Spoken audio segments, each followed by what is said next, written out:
taking pictures of me right now?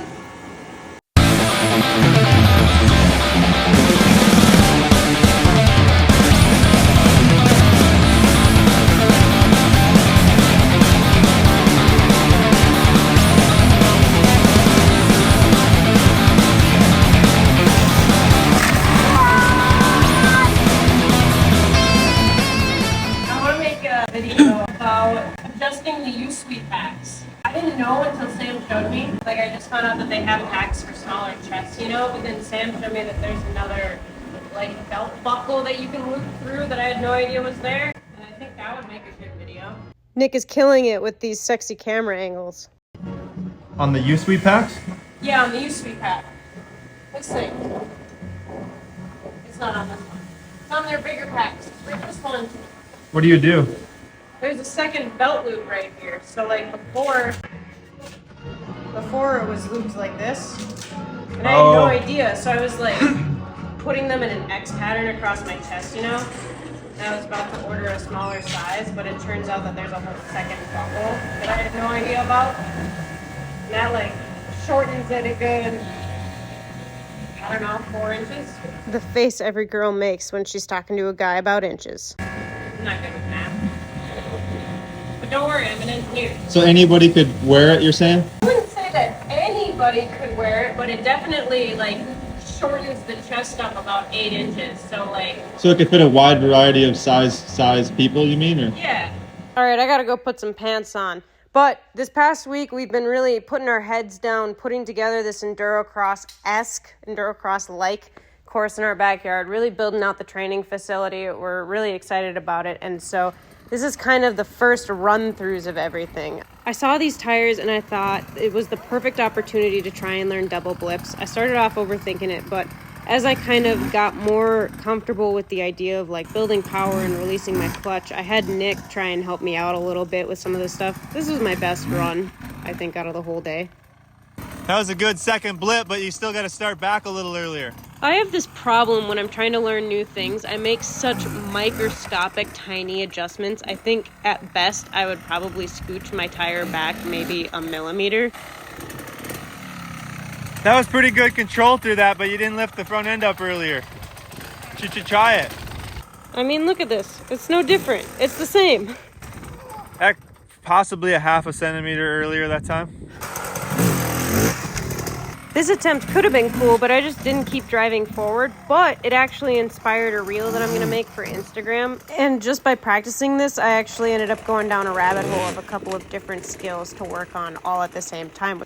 One of those really important skills is being able to place your front tire on something without smashing your case like I do on everything. It's kind of a comfort thing almost. It's like I know my case is going to stop me, but in a race, it takes a lot of energy to roll yourself backwards, clean out your line, check your line, all this different stuff. So if we can just place our front tire on something and not keep driving forward, that's going to be the goal that I began to work on. But for some reason, I take forever to set up for this. I don't fully understand what's going on. Like, just do the thing. Like, I had to edit it so that I could do the thing. It took way too long. Overthinking while learning new skills. You can do it right from there. Or not, it's okay. So I have a hard time when I can't reach the ground of like placing my front tire on things, which is why this skill is so important to practice. Just putting your front tire on something without smashing your case, because look at these legs. Like, I can't touch the ground. I can barely balance. I can barely get my feet on the pegs. This is so important to be able to not only get my front tire up there, but be able to balance, get unstuck, like, and do it all with my feet on the pegs. That was another goal, was to try and keep my feet on the pegs. But we were also trying to flip the clutch when I got up top so that I have the ability to keep rolling forward if I need to, and that helps with that balance. I can deny it no longer! I am small.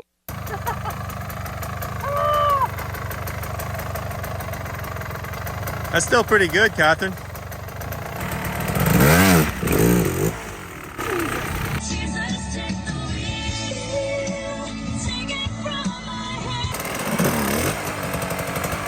Nice. finally we're starting to really smooth that out now, where I can get my front tire up there nice and gentle and I'm not smashing my case in the process.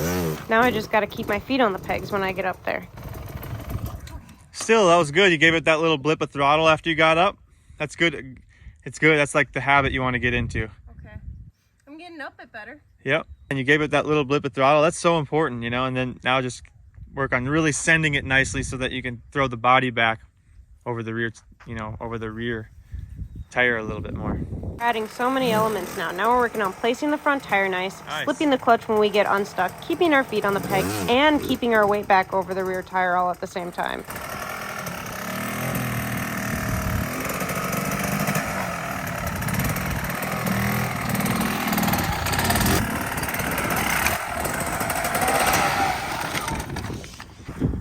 It's okay, I'm an untrained, not professional. It's the motherfucking Eagle Double G.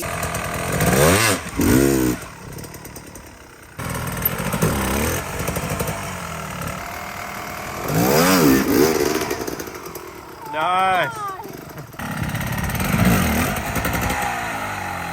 Nice.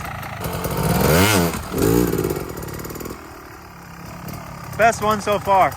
On that positive note, we moved on. I jumped these logs a couple times. It didn't really get any better than this, so I just only put these couple of clips on there. But then I sized this up.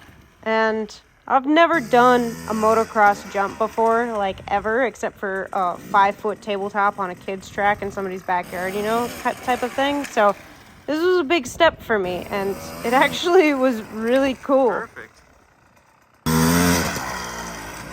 There you go. Okay. First ever jump. First ever jump. It's scary to think of, like, not moving your body around, you know? Like, that's kind of a freaky concept, but... But you just started jumping on your own today. Like, I wasn't even like, oh, you gotta go hit those jumps. It's true. This is true. That one was... I was thinking it'd be a little while before you would hit, at least try to clear that thing. I figured you'd try to roll off of them. I mean, I'm fine with it as long as it's not like a crazy double, you know? I've tried a couple motocross tracks, and every single one of them is like a super sharp downfall, and then you're like plummeting into the face of the next double. So like rolling them isn't an option, but there's no way to like build your confidence either. So I would always just jam my wrists on them, and I just never did any of them. But this is fine and cool and whatever, because there's 100% room for error, you know? You don't have to jump it. Even if you like miscalculate and you're short 20%, you're not going to jam your wrists or like go over the bars, bottom out your suspension. All of them are super safe and cool. Even the like rounded doubles are totally fine to just miss and come up short, which I really like and appreciate. So while we were on the topic of jumping, we decided to start jumping the walls, and I went up to the wrong wall and I tried to turn around, and this just turned into a gong show right here. I don't even know what I was doing up here. I'm like trying to turn around, but I could make a tighter circle if I kept my feet on the pegs, and then I lined it up and I was still wrong, and I don't know, you guys. I need a redo. All right, that was cool, but let's do it again. One of the things when it comes to dirt bike riding is we have to be very conscious of where our tires are at, because in this situation, my rear tire actually got hung up on that slab of concrete, and I almost didn't get my front tire up, and it was kind of freaky. Then I wanted to go up the medium ledge, but one of the things that became really apparent is my front tire placement is not good. I can't hit my front tire on that wall. I'm lifting too high, so it's something to work on. But while I was here, I actually sized up that tall wall, and Nick was like, I bet you could jump off of that. Oh, no, I'm scared. So when I was in Arizona, I had a lot of ledges come up, and we went up a lot of them, but then I had to come back down them. Yeah, not good. So I felt like this was kind of like a baby bird learning how to fly. I wasn't 100% sure what to do, but oddly enough, once I got up there and I was committed to going forward, things just happened. The victory screech says it all. I just had to go back and do it again, and this was so confidence flooding for me. It's incredible when we do what we tell ourselves we're going to do, like, I'm going to jump off that ledge. So then we jump off the ledge. It's amazing what that will do for our confidence. We ended the day on a positive note, trying to jump obstacles and carry our front tire over obstacles. So if you liked this video, I would really appreciate it if you hit the like, dropped a comment, and maybe even subscribe to the channel.